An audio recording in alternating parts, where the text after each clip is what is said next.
Hello, this is Alexander Cross, criminal attorney here in the San Francisco Bay Area. If you'd like to learn more about criminal defense, be sure to subscribe to our channel, Law Offices of Cross and Associates.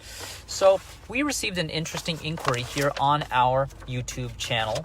This has to do with somebody who did not report to his probation officer. Let's see. I have been on supervised probation for 4 years due to a serious crime. 3 months ago, I stopped reporting to my probation officer. I am now afraid of being arrested. How can I resolve that? My first question is, why in the world did you stop maintaining contact with your probation officer? You're on probation, you want to stay in contact with him, especially if it's supervised probation, because at any moment, at the probation officer's whim, he could essentially put a warrant out for you. So there's a very good chance that you could have a warrant. Now, the question I have is this a no-bail warrant, or is there bail attached? Because if there's a bail attached, you could simply contact a bondsman immediately and post the bail.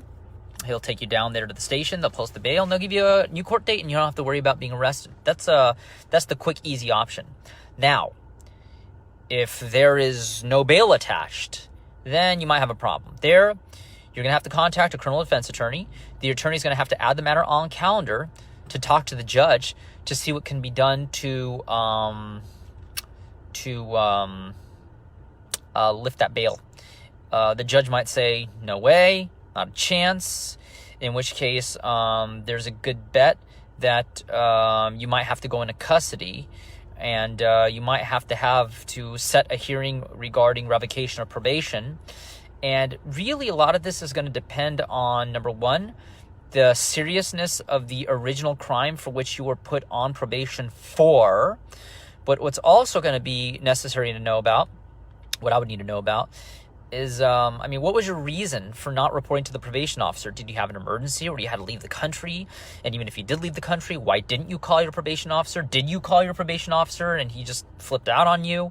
We really need to know the circumstances, because this is something that would have to be discussed with the DA and the judge. Also, you've been on probation for 4 years, and if you've never really violated the terms of your probation for that 4-year period, that's pretty good.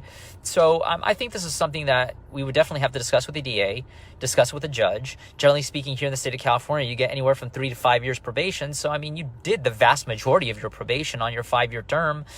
So I think this would be a situation where maybe we can talk to the DA, talk to the court. Maybe they can do a revocation as well as a reinstatement of said probation. And then, but failing that, I believe that this is something that can be resolved, but it's going to be very, very, very important to deal with this as quickly as possible, because what you don't want to do is you don't want to get picked up by the police. Regardless, if you'd like to learn more about criminal law here in the San Francisco Bay Area, be sure to subscribe to our channel, Law Offices of Cross and Associates. But if you've been accused of a crime and need representation in court, be sure to give us a call at 1-800-862-7677. Once again, 1-800-862-7677. On our next video, we're going to be